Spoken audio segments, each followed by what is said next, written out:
क्या लगता है आपको, वाकई दीदी जो कह रही थी वो सही है? बीजेपी डरी हुई है, मतलब मोदी जी डर चुके हैं। बीजेपी डरने का सवाल नहीं है, सवाल है आम जनता का।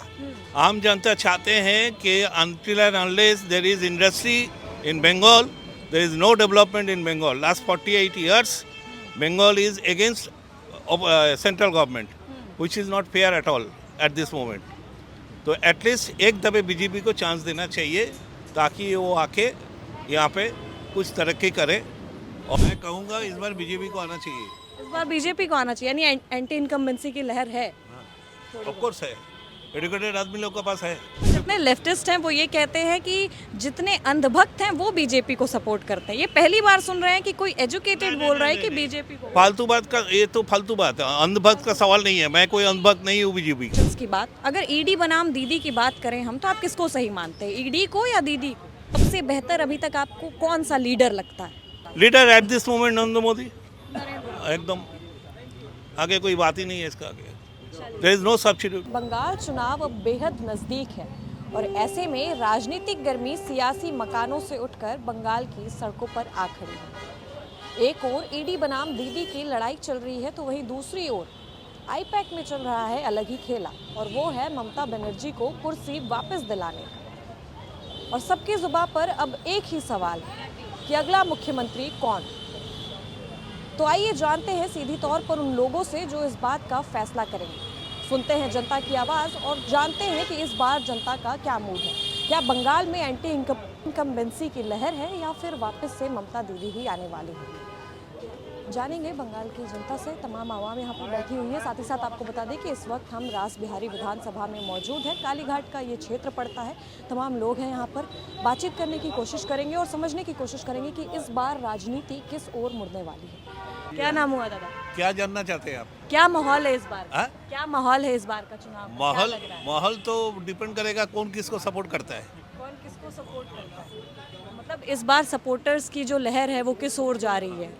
तो मेरा जो पर्सनल अगर कोई ओपिनियन आप चाहते हो, मैं कहूँगा इस बार बीजेपी को आना चाहिए। इस बार बीजेपी को आना चाहिए, यानी एंटी इनकम्बेंसी की लहर है। ऑफ कोर्स है, एजुकेटेड आदमी लोग के पास है। अच्छा, तो ये बताइए, आप बोल रहे हैं बीजेपी को आना चाहिए। ममता दीदी लगातार इतना शोर हल्ला मचा करके सड़क पर उतर गई थी कि बीजेपी वाले सीबीआई ईडी भेज रहे हैं। हाँ, वो देखने के लिए हमारा देश का संविधान है। संविधान जो लोग मेंटेन करते हैं, देखते हैं, उन लोग सोचेंगे। क्या लगता है आपको, वाकई दीदी जो कह रही थी वो सही है? बीजेपी डरी हुई है, मतलब मोदी जी डर चुके हैं। बीजेपी डरने का सवाल नहीं है, सवाल है आम जनता का। आम जनता चाहते हैं कि until and unless there is industry in Bengal, there is no development in Bengal. Last 48 years, Bengal is against central government, which is not fair at all at this moment. तो एटलीस्ट एक दफे BJP को chance देना चाहिए ताकि वो आके यहाँ पे कुछ तरक्की करे और इंसान को काम मिले। और जैसे कि हम लोग का, हमारा एज का हिसाब से, आई एम नाउ 67, 70 ईयर्स के बाद मुझे आयुष्मान भारत का फैसिलिटी मिलेगा। So I will vote for BJP. Simple, it's clear statement. अच्छा, डेवलपमेंट की बात आप कर रहे हैं दादा, तो डेवलपमेंट के नाम पर आपको क्या लगता है इस वक्त बंगाल में, इस चुनाव में ऐसे कौन कौन से मुद्दे हैं जो वाकई जनता को ध्यान में रखकर वोट करने चाहिए? ये तो हम आपको पहले ही बताया ना, it depends upon the education level. Education level. अब जनता का एजुकेशन का लेवल के हिसाब से जनता सोचेगी। नहीं, वो नहीं पूछ रहे, हम पूछ रहे डेवलपमेंट के नाम पर ऐसे कौन कौन से मुद्दे मुख्यतः इस चुनाव में देखने को मिलेंगे बंगाल के चुनाव? सवाल एक ही है, 48 ईयर्स, जैसे क्राइम, अनएम्प्लॉय, स्पेसिफिक करके बोलने की जरूरत नहीं है। Eight this moment educated people, specially my self, I should say that this time BJP should comes at least for 5 years. So we have to see any development comes or not. Last 48 years there is no development.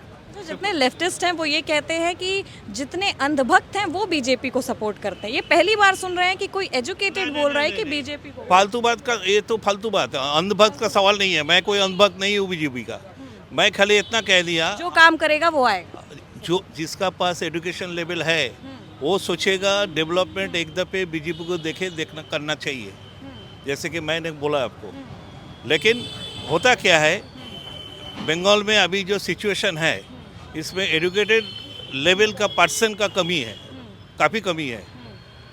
Substandard people are more, to be very honest and fact. तो उनका हाथ में vote है maximum, क्योंकि educated level जो है person वो तो बाहर जाके वोट करने के लिए डर जाते हैं, क्योंकि बॉम्ब फेंक देते हैं, एरिया में आपको धमकी देते हैं. तो वो किस सब, ओर इशारा कर रहे हैं? हाँ, कोई भी जो पॉलिटिकल पार्टी लोग करते हैं ये सब चीज़, हमको किसी का नाम बोलने की ज़रूरत नहीं है, लेकिन मैं स्पेसिफिक करके बोल रहा हूँ आपको कि इस बार बीजेपी को आना चाहिए ही चाहिए बंगाल में, नहीं तो देश लेकिन का बीजेपी कैसे आएगी? जितनी जनता है, कई जगह हमने भी बातचीत के दौरान सुना कि बहुत खौफ का माहौल बना रखी है दीदी, वोटिंग बूथ तक नहीं जाने देती हैं. हाँ, तो अभी इस बार देखो ना, इस बार तो कुछ चेंज होगा, कुछ ना कुछ 100% कुछ चेंज होगा. इस बार का सिनेरियो एक नहीं है 21 का साथ, पक्का होगा. अच्छा, तो ये बताइए कि छोड़ देते हैं इलेक्शंस की बात, अगर ईडी बनाम दीदी की बात करें हम, तो आप किसको सही मानते हैं, ईडी को या दीदी को? सही कौन है? वो जो संविधान हमारा जिसका अंदर में दिया गया संविधान का, लेकिन आपका ओपिनियन क्या कहता है? हम पब्लिक ओपिनियन लेने स्पेसिफिक ओपिनियन जो है, संविधान में जिनका पास पावर है उनको काम में रुकावट डालना नहीं चाहिए किसी को भी. समझे आप? ये इलीगल हुआ. इलीगल तो डेफिनेटली हुआ है. हमारा कोई हक नहीं बनता है ये जहाँ पे छापा मारा गया ईडी का तरफ से, वहाँ पे जाके हम उसको बंद कर दें, उससे पेपर छीन के. लेकिन ये बात तो उठती है ना कि जब चुनाव आता है तभी ईडी की फाइलें क्यों खुल जाती हैं? ये गलत बात है. चुनाव का सवाल नहीं है. झारखंड में भी यही इससे चुनाव के साथ नहीं है. आप कह सकते हो कि 2002 का बाद क्यों हो रहा है इतना दिन बाद, सवाल वो है. क्यों 2002 का बाद 10 साल बाद हुआ नहीं, ये आप पूछो. 2002 का जगह में 10 साल बाद 2012 हो 13 हो होना चाहिए था, वो नहीं हुआ. इतना दिन पेंडिंग क्यों रखा? ईडी का पास अगर, मतलब इलेक्शन कमीशन के पास अगर कोई क्वेश्चन है, 6 साल पुराना केस है ना 2020 का. केस का सवाल नहीं है. मैं क्या बोल रहा हूँ, ये जो आपका हो रहा है इलेक्शन कमीशन जो कर रहा है आज, ये हर 10 साल में होना चाहिए था, क्योंकि अब ट्रैक रख सकते थे. अभी ट्रैक रखना मुश्किल हो गया. और सबसे ऐसे में तो उंगलियां सीधे केंद्र पर उठती हैं. केंद्रों पे उठती है इसीलिए कि केंद्रों ने कई सारी जगह में किसी को जो गलत काम किया है उसका अगेंस्ट में स्टेप लिया है. हमारा बंगाल में अभी तक लिया नहीं गया. कैसे ले सकते हैं? दीदी आ जाती हैं सामने दीवार की कैसे तरफ. ले सकते, तो दूसरा प्रोविंस पे कैसे लिया? मैं आज अब जयललिता जी को तो अरेस्ट, मतलब क्या कहना चाह रहे हैं? सब मिली भगत चल रही है. मिली भगत का बात नहीं कहूँगा मैं. ये जब तक आपका SIR का लिस्ट फाइनलाइज नहीं होगा, जब तक इलेक्शन डिक्लेयर नहीं होगा, तब तक मिली भगत बोल नहीं सकते आप. मैं अपना इंडिविजुअल जो ओपिनियन है वो आपको बता सकता है. सारे का इकट्ठा सब आदमी का ओपिनियन तो हम बोल नहीं सकते. मैं पर्सनली चाहता हूँ कि इस बार बीजेपी आए. इससे आगे क्लियर बात और क्या बात है. फॉर बदलाव डेवलप का आना जरूरी है बंगाल में. अच्छा, चलिए SIR पर आते हैं. SIR हो गया आप लोगों का? हमारा हो गया, कोई प्रॉब्लम सारे नहीं. Document verification? कुछ प्रॉब्लम नहीं है हम लोग का, नहीं. क्योंकि हम 2002 में भी वोटर थे. उस टाइम मेरा नाम था भास्कर बनर्जी. बाद में मैं भास्कर बंदोबस्त किया. जाके BLO जो आया वो बोला आपका तो सही है, लिस्ट उठा के दिखा दिया. तो मतलब आपका नाम नहीं ना कटा है? कुछ नहीं, बिल्कुल नहीं. क्यों कटेगा? कोई दिक्कत नहीं. कोई दिक्कत नहीं है, क्योंकि हम जेन्युइन सिटीजन है, इंडियन है, इंडिया में पैदा हुआ है, सब उन लोग को पता रहता है. इलेक्शन कमीशन को इतना बुद्धू मत समझिए. उनके पास सब कुछ खबर रहता है. Who is original voter, who has born in this country, who has born in this state, they know everything. ऐसा नहीं है. पहले तो एज देखते हैं ना, एज देख के उन स्क्रूटिनी होता है.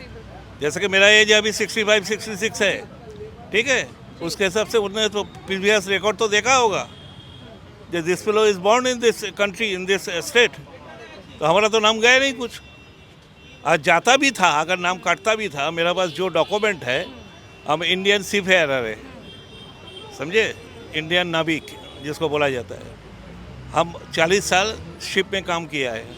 हम इंडिया को रिप्रेजेंट किया है पूरा वर्ल्ड में इंडियन शिपों के. तो हम लोग को क्यों कटेगा? कटने का सवाल ही नहीं होगा. ये बताइए दादा. डॉक्यूमेंट है. जी बिल्कुल. ये बताइए दादा कि आप लगभग 65 ईयर्स के हो गए हैं. आपने कई कार्यकाल देखे होंगे, सत्ता बदलते भी देखा है. तो सबसे बेहतर अभी तक आपको कौन सा लीडर लगता है?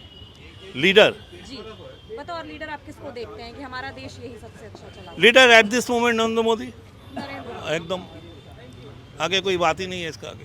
चलिए। There is no substitute Narendra Modi का कोई सब्स्टिट्यूट नहीं है एट प्रेजेंट। इस वक्त रासबिहारी विधानसभा में मौजूद हैं हम और तमाम लोगों से बातचीत करने की कोशिश कर रहे हैं, यही जानने और समझने की कोशिश कर रहे हैं, आपको भी दिखाने की कोशिश कर रहे हैं कि इस बार बंगाल में आखिर कौन आने वाला है। मुख्यमंत्री की जो गद्दी है वो किसके हाथों में जाएगी? क्या वाकई दीदी फिर से वापसी कर रही हैं 250 प्लस वोटों के साथ, 250 प्लस सीटों के साथ, या फिर एंटी इनकम्बेंसी की जो लहर है वो देखने को मिल सकती है? और भी लोग हैं, बातचीत का सिलसिला जारी रखते हैं। आइए तमाम लोगों से जानने की कोशिश करेंगे कि आखिर उनके जहन में क्या चल रहा है, किस पार्टी की ओर ज़्यादा पलड़ा भारी दिख रहा है। पॉज कीजिएगा। दादा क्या नाम हो? मेरा मृन्मय रॉय। अच्छा, आप बंगाल से ही हैं? या अभी 2026 में चुनाव होने वाले हैं, पता होगा, तो क्या लग रहा है इस बार कैसा माहौल? देखिए, I don't want to say anything about this चुनाव because I don't want to say अच्छा ठीक है, आप चुनाव के बारे में नहीं कह सकते, ये तो बता सकते हैं कि आखिर ऐसे कौन कौन से मुद्दे हैं जो 2026 विधानसभा पर असर करेंगे, प्रभाव डालेंगे। देखिए, आई डोंट वांट टू से आई डोंट आप भी तो वोटर हैं, बताइए किन मुद्दों पर सोच के वोट कीजिएगा? शायद मैं वोट नहीं भी दे सकता हूँ, वोट ही नहीं दीजिएगा? नहीं भी दे सकता हूँ। अच्छा, एसआईआर हो गया? ऐसा एसआईआर हो गया, कोई दिक्कत परेशानी? No problem because I got in the year 2002 my name is over in the year 2002 so there is no problem कोई प्रॉब्लम ही नहीं हुई सर, बहुत अच्छा तरह से हो गया। अच्छा, मतलब कि घर फैमिली में सब? मेरा माँ का, मेरा ब्रदर का, मेरा elder brother, junior brother, all सबका ठीक है।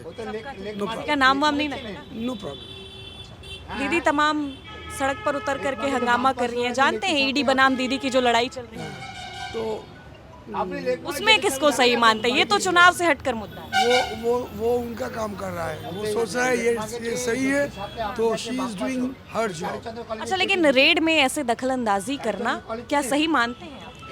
देखिए, ये मैं क्या बोलूँ, नहीं, हम पर्सनल ओपिनियन जानने आए हैं, लोगों से बातचीत कर रहे हैं, तो इसीलिए आपका क्या ओपिनियन है इस पर? आप अपना ओपिनियन। वो जो कर रहा है, वो जो सोच रहा है, वो वही कर रहा है।